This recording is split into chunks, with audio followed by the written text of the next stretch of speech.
Welcome to weekend business bulletin. It's your money. Crude oil ధర స్థిరంగా ఉన్నప్పటికీ డాలర్తో రూపాయి విలువ 66ను క్రాస్ చేసింది. ఇది ఆందోళన కలిగిస్తున్న విషయం. మరోపక్క కేంద్ర ప్రభుత్వ ఆంక్షల కారణంగా బంగారం దిగుమతులు భారీగా తగ్గాయి. ప్రస్తుతం గోల్డ్ రేట్ మళ్లీ 30,000 మార్క్ను క్రాస్ చేసింది. ఆటోమొబైల్ రంగానికి ఎక్సైజ్ డ్యూటీ మినహాయింపు మంచి ఫలితాలనే ఇచ్చింది. పెరిగిన సేల్స్తో ఈ రంగం గాడిన పడింది. కోలుకుంటున్న ఆటోమొబైల్ రంగంపై ఫోకస్ స్టోరీ, స్టాక్ మార్కెట్లపై అనలిస్టుల విశ్లేషణతో పాటు గోల్డ్లో ఇన్వెస్ట్మెంట్ ఆప్షన్స్పై మీ పర్సనల్ ఫైనాన్స్ అడ్వైజర్ వెల్త్ మేనేజ్మెంట్తో మీ ముందుకొచ్చింది ఈ వీక్ ఎపిసోడ్. ముందుగా హైలైట్స్. లాభాల్లో ఆటోమొబైల్ సెక్టర్, ధరల తగ్గింపుతో పెరిగిన సేల్స్. మెరిసిన మౌలిక రంగం, తేలిపోయిన తయారీ రంగం. మార్కెట్లను వెంటాడుతున్న అమెరికా ఫెడ్ భయం, వరుసగా రెండో వారం నష్టాల్లో సెన్సెక్స్, నిఫ్టీ. గోల్డ్ ఇన్వెస్ట్మెంట్ పై కన్ఫ్యూజన్, ఇప్పటికీ బెస్ట్ ఆప్షన్ అంటున్న ఫైనాన్స్ అడ్వైజర్లు. పోయినేడాది నష్టాలను మూటగట్టుకున్న ఆటోమొబైల్ సెక్టర్ మళ్లీ లాభాల బాట పట్టింది. డాలర్ దెబ్బకు ఉత్పత్తి వ్యయం పెరగడంతో పాటు అమ్మకాలు లేక విలువెల్లాడిన కంపెనీలు ఆ సమస్య నుంచి బయటపడ్డాయి.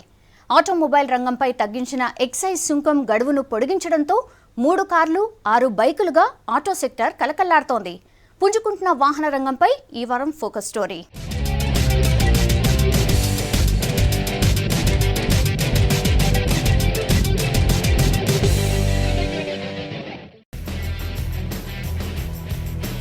ఆటోమొబైల్ రంగం ఇప్పుడిప్పుడే కోలుకుంటోంది. గత ఆర్థిక సంవత్సరం ప్రారంభంలో నష్టాలు పాలైన వాహన రంగం ఇప్పుడు లాభాల బాటలో పయనిస్తోంది. దేశ ఆర్థిక వ్యవస్థ మెరుగుపడటం కూడా వాహనాల సేల్స్ పెరిగేందుకు కారణమైంది. గతంలో డాలర్తో పోలిస్తే రూపాయి మారకం విలువ 70 రూపాయల స్థాయికి చేరడంతో దిగుమతులపైనే ఆధారపడ్డ వాహన రంగం నష్టాలను చవిచూసింది. డాలర్ దెబ్బకు దిగుమతి చేసుకునే విడిభాగాల ధరలు అధికమవడంతో ఆ భారాన్ని మోయలేక వాహన తయారీ కంపెనీలు నష్టాల్లో కొనసాగాయి.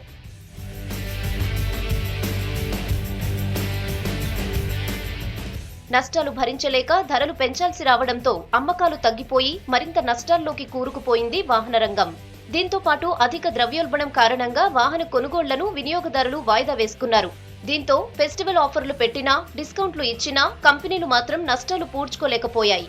ఆటో సెక్టర్ను కష్టాల నుంచి బయటపడేసేందుకు అప్పటి యూపీఏ ప్రభుత్వం వాహనాలపై ఎక్సైజ్ సుంకాన్ని తగ్గించింది. దీంతో పడిపోయిన సేల్స్ ను పెంచుకునేందుకు కంపెనీలు వాహనాలపై తగ్గిన ధరలను నేరుగా కస్టమర్లకే అందించాయి.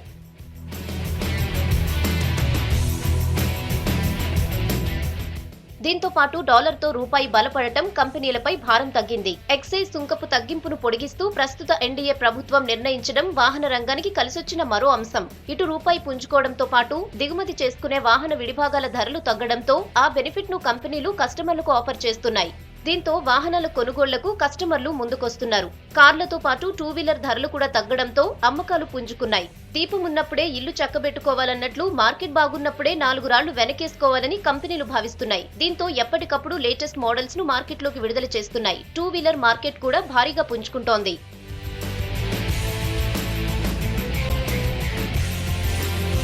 ప్రస్తుత ఆర్థిక సంవత్సరం మొదటి నెలలోనే వెహికల్ సేల్స్ బాగా పెరిగాయి. ఆటో ఇండియా విడుదల చేసిన గణాంకాల ప్రకారం Maruti Suzuki, Hyundai, Mahindra and Mahindra సహా పలు కంపెనీల అమ్మకాలు 2 అంకెల వృద్ధిని సాధించాయి. గతేడాది ఏప్రిల్లో అమ్మకాలు తక్కువ ఉండడం, కంపెనీలు కొత్త మోడళ్లను రంగంలోకి తేవడం, పలు కంపెనీలు భారీ డిస్కౌంట్లు ఆఫర్ చేయడంతో వాహన విక్రయాలు పెరిగాయని ఆటో రంగ నిపుణులు విశ్లేషిస్తున్నారు. కొత్తగా మార్కెట్లోకి తెచ్చిన ప్రీమియం కార్లు Ciaz, Baleno, Vitara Brezza, S క్రాస్ల అమ్మకాలు బాగా ఉన్నాయంటోంది మారుతి సుజుకి ఇండియా. మొత్తంగా యూటిలిటీ వెహికల్స్ విక్రయాలు 3 రెట్లు, కాంపాక్ట్ సెగ్మెంట్ కార్ల అమ్మకాలు 8% చొప్పున పెరగగా మినీ సెగ్మెంట్ కార్ల విక్రయాలు 10% తగ్గాయి. 2 వీలర్ మార్కెట్లో Honda Motors, Hero Motor car sales 27% పెరగగా టీవీఎస్ మోటార్స్ 16% వృద్ధిని నమోదు చేసింది. మరోపక్క బజాజ్ ఆటో సేల్స్ 2% తగ్గాయి. సేల్స్ పెరగడంతో ఇప్పటికే మార్కెట్లో క్లిక్ అయిన వెహికల్స్ కు అడిషనల్ ఫీచర్స్ కలిపి అడ్వాన్స్డ్ వర్షన్ గా మార్కెట్లోకి లాంచ్ చేస్తున్నాయి కంపెనీలు.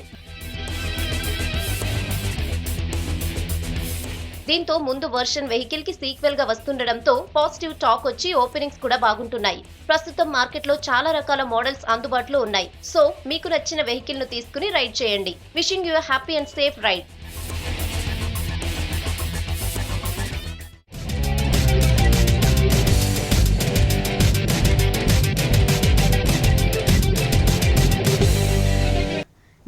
నెలలుగా బంగారం దిగుమతులు బాగా తగ్గిపోయాయి. పోయినేడాదితో పోలిస్తే ఈ ఏడాది మార్చిలో 66% మేర గోల్డ్ ఇంపోర్ట్స్ తగ్గాయి. ఈ వివరాలతో పాటు ఇతర బిజినెస్ వార్తలను బ్రీఫ్గా చూద్దాం.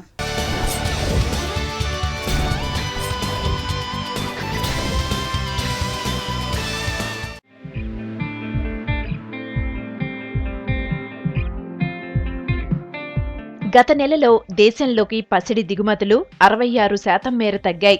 వివిధ అవసరాల కోసం ఏప్రిల్లో దిగుమతి చేసుకున్న బంగారం 19.6 టన్నులు. పోయినేడాది ఏప్రిల్లో ఈ దిగుమతుల విలువ 60 టన్నులు.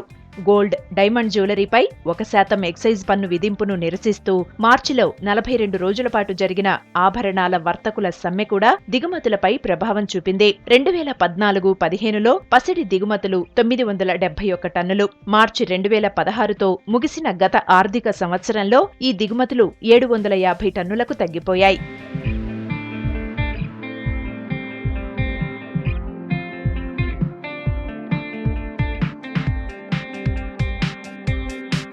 ఎనిమిది పరిశ్రమలతో కూడిన కీలకమైన మౌలిక రంగం మార్చిలో 6.4% వృద్ధిని నమోదు చేసింది. ఇది గత 16 నెలల్లోనే అత్యధికం. 2015 మార్చిలో మౌలిక రంగం 0.7% నెగటివ్ గ్రోత్ నమోదు చేసింది. బొగ్గు, క్రూడ్ ఆయిల్, సహజ వాయువులు, రిఫైనరీ ప్రాడక్టులు, ఎరువులు, స్టీల్, సిమెంట్, విద్యుత్లతో కూడిన ఈ మౌలిక రంగం ఉత్పత్తి వాటా మొత్తం పారిశ్రామిక ఉత్పత్తిలో 38%. రిఫైనరీ ప్రాడక్ట్స్ అత్యధికంగా 10.8% వృద్ధిని నమోదు చేసుకున్నాయి. ఎరువుల రంగంలో వృద్ధి 5.2% నుంచి 22.9%కి పెరగ్గా స్టీల్ 3.4%, సిమెంట్ రంగం 11.9%, విద్యుత్ 11.3% పెరిగాయి. మరోపక్క తయారీ రంగం 4 నెలల కనిష్ట స్థాయికి పడిపోయింది. పిఎం ఇండెక్స్ ప్రకారం తయారీ రంగం మార్చిలో 52.4% ఉండగా అది ఏప్రిల్లో 50.5%కి పడిపోయింది. కొత్త ఆర్డర్లు భారీగా లేకపోవడం, ముడి ఉత్పత్తుల ధరలు పెరగడం ఇందుకు కారణంగా విశ్లేషిస్తున్నారు.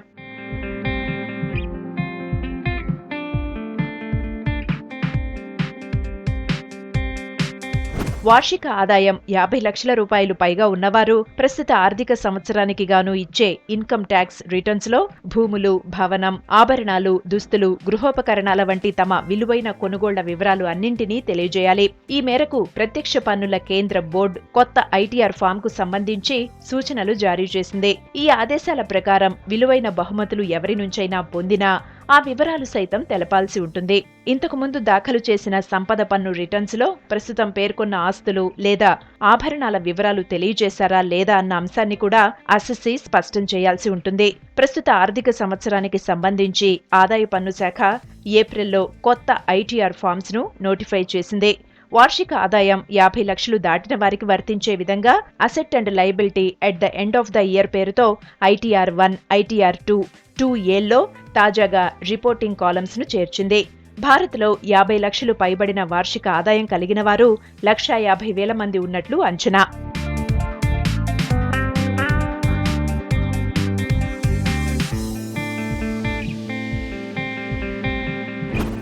ఇకపై 10 లక్షల పైబడిన వాహనం కొనుగోలు చేసే వినియోగదారుడు అదనంగా 1% అదనపు పన్ను భరించాల్సి ఉంటుంది. ప్రస్తుత ఆర్థిక సంవత్సరం బడ్జెట్లో 10 లక్షలు పైబడిన వాహనం కొనుగోలుపై 1% పన్ను వసూలు చేస్తామని ఆర్థిక మంత్రి ప్రతిపాదించారు. అయితే ఈ పన్నును కొనుగోలుదారుడు భరించాలా లేక అమ్మకందారుడు భరించాలా అనే దానిపై క్లారిటీ లేదు. దీనిపై గురువారం ఆమోదం పొందిన ఫైనాన్స్ బిల్ 2016లో ఆర్థిక మంత్రి జైట్లీ ఒక సవరణ ద్వారా స్పష్టతనిచ్చారు. 10 లక్షలు దాటిన డివిడెండ్ ఆదాయానికి సంబంధించి కంపెనీలు చెల్లించే డివిడెండ్ డిస్ట్రిబ్యూషన్ పన్నుతో పాటు 1% అదనపు పన్నును వినియోగదారుడు చెల్లించాల్సి ఉంటుందని తాజా సవరణలో వివరించారు.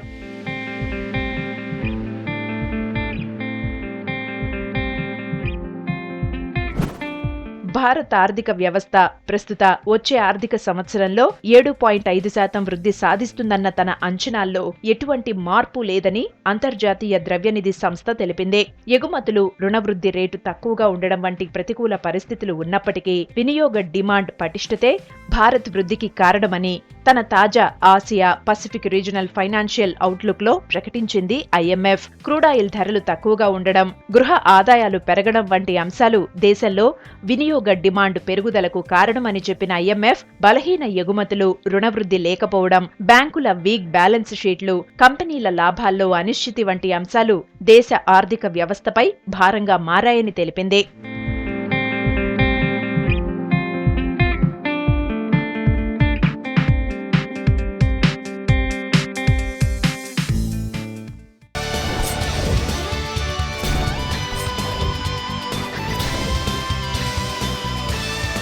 అమెరికా ఆర్థిక వ్యవస్థ పుంజుకుంటుందనే సంకేతాలతో యుఎస్ ఫెడ్ వడ్డీ రేట్లు పెంచుతుందనే ఆందోళనతో స్టాక్ మార్కెట్లు వరుసగా రెండో వారం నష్టాలతో ముగిశాయి. మరి వచ్చే వారం స్టాక్ మార్కెట్ల ట్రెండ్ ఎలా ఉండబోతుందనే దానిపై అనలిస్టుల విశ్లేషణను మార్కెట్ పల్స్లో చూద్దాం.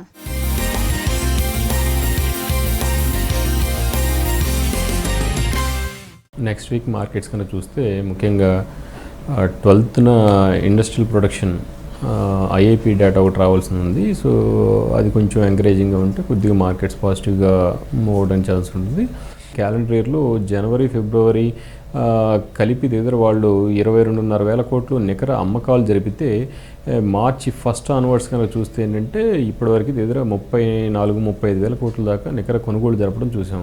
అంటే లాస్ట్ ఫ్యూ మంత్స్గా ఎవరైతే FIs మన మార్కెట్స్ నుంచి ఫండ్స్ విత్డ్రా చేశారో వాళ్ళు మార్చ్ మంత్ ఆన్వర్డ్స్ కొంచెం గట్టిగా కొనుగోలు జరపడం చూసాము. వాళ్ళు కొద్దిగా మళ్ళీ బెనిఫిట్ ఆఫ్ డౌట్ కిందో లేకపోతే ఆల్రెడీ బాగా మార్కెట్స్ 6,800 ఆడ్ లెవెల్స్కి వెళ్ళి మళ్ళీ తిరిగి 8,000 దగ్గర అంటే ఒక 1,200 పాయింట్లు ర్యాలీ వచ్చింది కాబట్టి మేబీ పార్షియల్ ప్రాడక్ట్ బుకింగ్ చేశారో తెలియదు కానీ బట్ కొద్దిగా లాస్ట్ ఫ్యూ డేస్ కొంచెం FIs కొంచెం నెట్ సెల్లర్స్గా ఉన్నట్టుగా కనపడుతుంది. So on going results Q4 results ఏవైతే వస్తున్నాయో అవి ఇప్పటివరకు అయితే మోరార్లెస్ చాలా కంపెనీలు కొంచెం బెటర్గానే పెర్ఫామ్ చేశాయని చెప్పొచ్చు. బట్ ఇంకా బ్యాంకింగ్ కొన్ని ప్రత్యేకమైన రంగాలు ఏవైతే కొద్దిగా స్ట్రెస్ ఫీల్ అవుతున్నాయో అలాంటి రంగాలన్నీ కూడా ఇంకా అనౌన్స్ చేయాల్సిన పరిస్థితి ఉంది. కాబట్టి నెక్స్ట్ కపుల్ ఆఫ్ డేస్లో వచ్చే క్వార్టర్లీ Q4 రిజల్ట్స్ ఏ విధంగా ఉండబోతుందని కూడా మార్కెట్ కీన్గా అబ్జర్వ్ చేస్తుంది.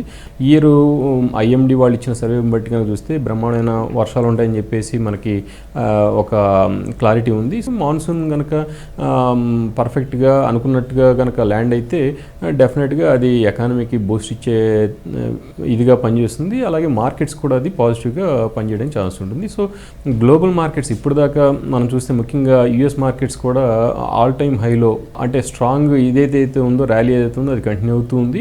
ఇది కాకుండా ఇప్పుడు ఏదైతే ఆన్ గోయింగ్ పార్లమెంట్ సెషన్ ఉందో ఈ సెషన్లో ఇప్పటికే కొన్ని బిల్స్ పాస్ అవడం మనం చూసాము. ఇంకా కొన్ని కీ బిల్స్ లైక్ GST లాంటి పెండింగ్ ఉండటం చూసాము. ఈ లోపు ఏదన్నా కాంప్రమైజ్ అయ్యి అంటే అపోజిషన్తో వీళ్ళు ఏదైనా బిల్ పాస్ చేయగలుగుతారా లేదనేది కూడా ఒకటి కీన్గా అబ్జర్వ్ చేయాలి. So parliament session on going parliament session నుంచి వచ్చే అప్డేట్స్ని కూడా ఇన్వెస్టర్స్ కీన్గా అబ్జర్వ్ చేయాలి. So US federal reserve next జూన్లో మళ్ళీ మీట్ అవబోతుంది. సో అప్పుడు ఏమైనా వడ్డీ రేట్లు పెంచుతారా లేకపోతే ఇప్పుడు ఏదైతే పెంచి ఆల్రెడీ ఉన్నారో ఇదే అంటే స్టేటస్కో మెయింటైన్ చేస్తారనేది మనం చూడాలి.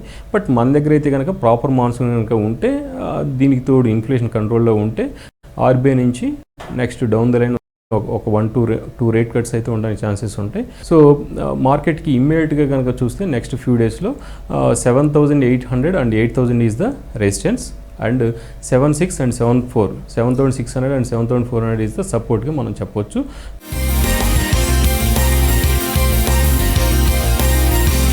బంగారాన్ని ఆభరణంగానే కాదు పెట్టుబడిగా కూడా చూస్తారు.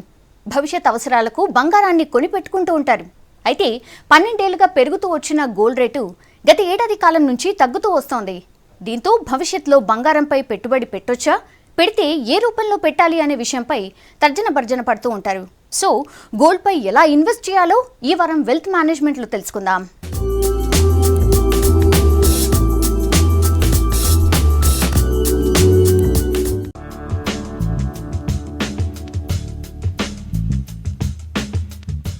భారతీయ సంస్కృతి సాంప్రదాయాలకు ఓ ప్రత్యేకత ఉంది. పెళ్లి కోసమైనా ఫంక్షన్ కోసమైనా బంగారాన్ని శుభసూచకంగా భావించి తాహత్కు తగ్గట్టుగా కొనుగోలు చేస్తారు. ఇక పెళ్లికైతే ఎంత పేదవాడైనా సరే జేబులో సొమ్ముంటే భవిష్యత్ అవసరాల కోసం ఎంతో కొంత బంగారం కొనడం ఆనవాయితీ. ఇలా భారతీయుల జీవితాలతో ఇంతగా ముడిపడిన బంగారాన్ని కేవలం ఆభరణాలుగానే కాకుండా పెట్టుబడికి కూడా మంచి ఆప్షన్ గా పరిగణిస్తారు.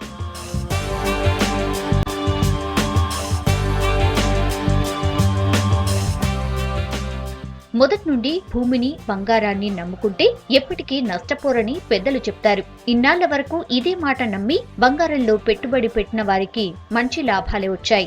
గత 12 ఏళ్లుగా పెరుగుతూనే ఉన్న పుత్తడిలో కరెక్షన్ మొదలైంది.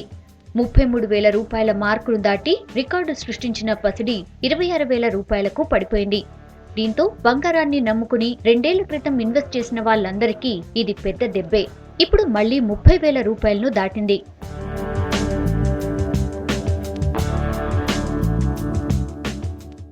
చాలా మంది గోల్డ్ అనగానే ఆభరణాలుగాను, కాయిన్లు, బార్ల రూపంలో కొనుగోలు చేసేందుకు ఇష్టపడతారు.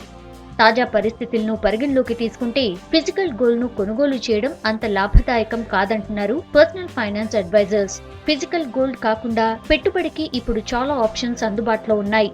ఈటీఎఫ్లు, ఇలా చాలా రకాల ఆప్షన్స్ ఉండడంతో ఏ రూపంలో ఇన్వెస్ట్ చేయాలా అనేది అందరినీ తొలిచే ప్రశ్న.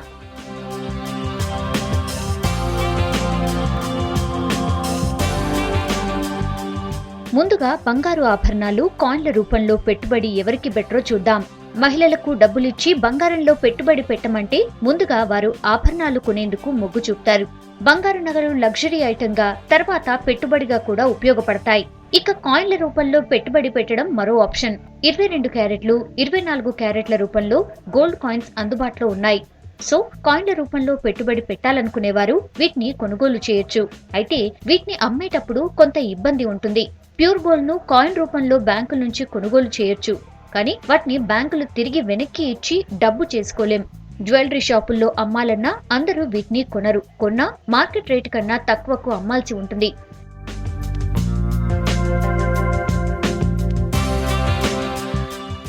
రేటు పెరిగితే పర్వాలేదు, కానీ రేట్ తగ్గితే మాత్రం వాస్తవ రేటు కన్నా ఎక్కువగా నష్టపోవాల్సి వస్తుంది. గోల్డ్ ఎక్స్చేంజ్ ట్రేడెడ్ ఫండ్స్ రూపంలో పెట్టుబడి పెట్టడం మరో పద్ధతి. ఇందులో బంగారం ఫిజికల్ గా కాకుండా పేపర్ పైనే లావాదేవీలు జరుగుతాయి. 1 గ్రామ్ నుండి ఎంతైనా ఈ ఈటీఎఫ్లలో పెట్టుబడి పెట్టొచ్చు. స్టాక్ మార్కెట్లో లాగా ఎప్పుడు కావాలంటే అప్పుడు కొనడం, అమ్మడం ఎక్స్చేంజ్ ట్రేడెడ్ ఫండ్ లో ఉన్న ఫెసిలిటీ. కానీ దీనిలో ఉన్న నెగటివ్ ఏంటంటే యూనిట్ల రూపంలో కొన్న బంగారాన్ని వస్తువు రూపంలో తీసుకోవడం కుదరదు.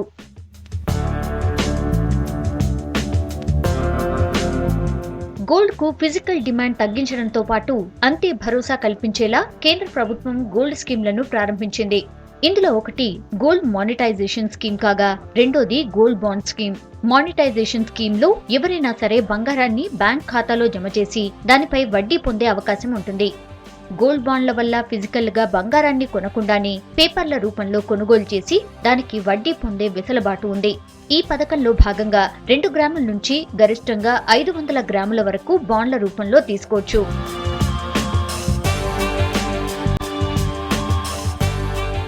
ఏడాది నుండి 3 సంవత్సరాల స్వల్ప కాలానికి, 5 నుండి 7 ఏళ్ల మధ్య కాలానికి, 12 నుండి 15 ఏళ్ల దీర్ఘ కాలానికి డిపాజిట్ చేసుకోవచ్చు. ఫిక్స్డ్ డిపాజిట్ లానే దీనికి కూడా లాక్ ఇన్ పీరియడ్ ఉంటుంది. మిడ్ టర్మ్ స్కీమ్ లో 2.25% వడ్డీని, లాంగ్ టర్మ్ కు 2.5% వడ్డీని చెల్లిస్తారు. షార్ట్ టర్మ్ పై వడ్డీ ఎంత చెల్లించాలనే దాన్ని బ్యాంకుల నిర్ణయానికే వదిలేశారు. గడువు కంటే ముందే పసిడిని వెనక్కి తీసుకుంటే కొంత మొత్తంలో పెనాల్టీ వసూలు చేసి బంగారాన్ని తిరిగిచ్చేస్తారు.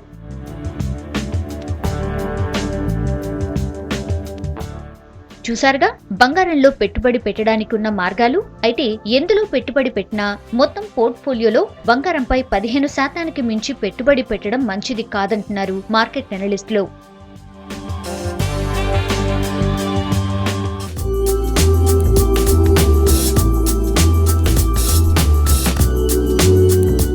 చూసారుగా బంగారంపై పెట్టుబడికి బంగారం లాంటి ఆప్షన్స్. ఇవి ఈ వారం మిర్చియోమని విశేషాలు. వచ్చే వారం మరిన్ని ఇంట్రెస్టింగ్ బిజినెస్ న్యూస్తో మళ్ళీ కలుద్దాం. Till then bye. Have a enjoyable weekend. This is Soumya signing of.